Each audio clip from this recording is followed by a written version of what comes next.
Assalamualaikum warahmatullahi wabarakatuh. Perkenalkan, nama saya Priyani Fatimah Putri, nomor induk 20200020914, prodi akuntansi bagi mata kuliah pengantar ekonomi yang dianut oleh Ibu Titi Haryanti SEMSI.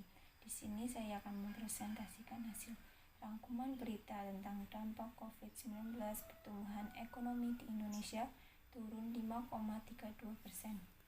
Badan Pusat Statistik mencatat pertumbuhan ekonomi Indonesia pada triwulan kedua 2020 mengalami kontraksi atau minus 5,32% dibanding tahun sebelumnya. BPS menilai perlunya mendorong komponen konsumsi rumah tangga dan investasi untuk perbaikan pertumbuhan di triwulan ketiga.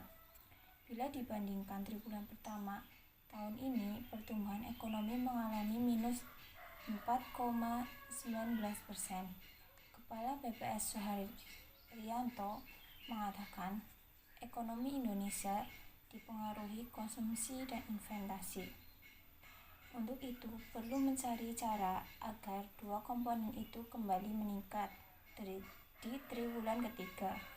Data dari Badan Pusat Statistik terkait pertumbuhan ekonomi domestik bruto menurut lapangan usaha pada triwulan kedua pada tahun 2020, sektor yang paling tinggi adalah transportasi dan pergudangan yang mencapai minus 29,22%, akomodasi dan makan minuman mencapai minus 22,31%, dan jasa lainnya mencapai minus 15,12%.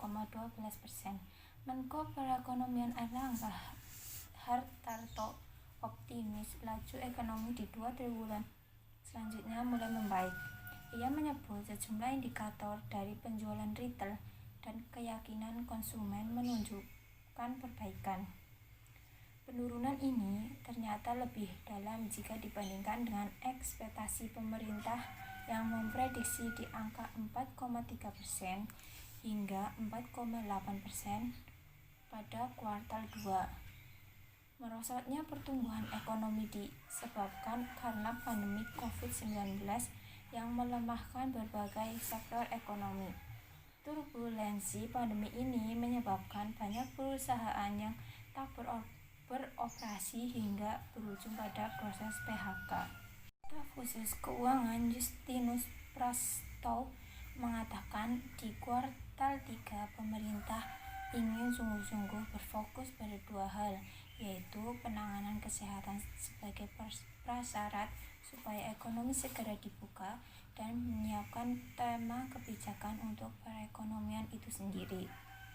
Pada kuartal kedua, pemerintah memfokuskan pada pelaku UKM yang sudah mendapatkan penundaan kredit dan subsidi bunga, mendapatkan penjaminan untuk modal dengan murah dan bansos produktif untuk UKM, cash transfer untuk kelas menengah, pinjaman tanpa bunga untuk rumah tangga sampai dengan 6 bulanan 1 tahun ke depan, dan Peraturan Menteri Nomor 98 tentang penjaminan kredit untuk korporasi dari 10 sampai dengan 1 triliun rupiah yang bisa mendukung sektor padat karya dan orientasi ekspor. Terima kasih presentasi dari saya. Assalamualaikum warahmatullahi wabarakatuh.